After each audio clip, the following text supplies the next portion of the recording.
Greetings once again from God's anointed spokesman, Clerical Error. Now, some of you have been contacting me to ask my advice on a matter of some general concern. Specifically, is Barak Obama the Antichrist? Frankly, I have to say I'm appalled by the tone of some of the questions, as well as the lack of understanding of God's inspired word that these questions betray. America finally has a charismatic politician, able to invoke a sense of hope in millions of people at home and billions more around the world, and you people are still confused. Of course he's the Antichrist! He'll fuck you up. Yes, God will fuck you up if you dare to disobey his stern command. He'll fuck you up. Don't you know he'll fuck you up? So you better do some praying while you can. Long ago, a man named Lot had a wife. I mean, it's obvious, isn't it? He's a liberal. He wants universal health care, a clear attempt to frustrate God's will. And he's black. What more in the way of signs and wonders are you people looking for? Besides, he's also an electable Democrat, clearly miraculous to anyone remotely familiar with recent American politics.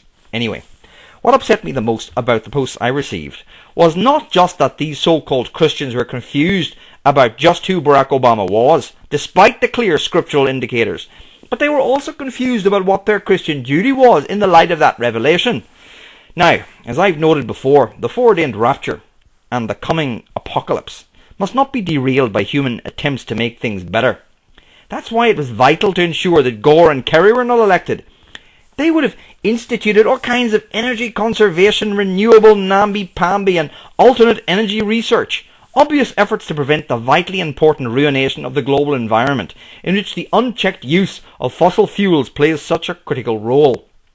Luckily, that destruction has reached something of a tipping point and cannot possibly be reversed. The world is doomed, isn't it great? Mind you, don't make your joy at this prospect too obvious though.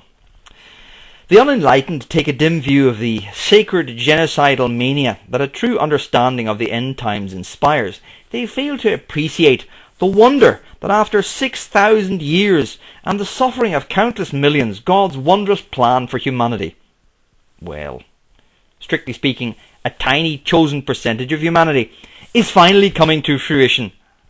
I don't know about you, but I think millions tortured for eternity is a small price to pay for my eternal happiness. Right, back on topic. This means, in this election, it is your Christian duty to vote for Barack Obama. Well, obviously, are you some kind of moron? How else is the Antichrist to rule the world if he's not elected as the most powerful politician on the planet? I mean, it won't look too amazing on the Antichrist's resume to have lost an election to John McCain. Besides, considering what the Democrats have recently achieved in opposition, or even in power, it's going to take the Antichrist to get anything done. So there you have it. George Bush, God bless him, has done all the heavy lifting. The environmental degradation is on track. We've a few wars on the boil with the potential to get apocalyptically nasty. Now we just need the Antichrist to set up the one world government and usher in the rapture. Remember, don't put your rapture in jeopardy, not when it's so imminent. A vote for Barack Obama is a vote for God's plan for humanity. Get out there and do your duty. This is Clerical Error, spokesman for God, signing off.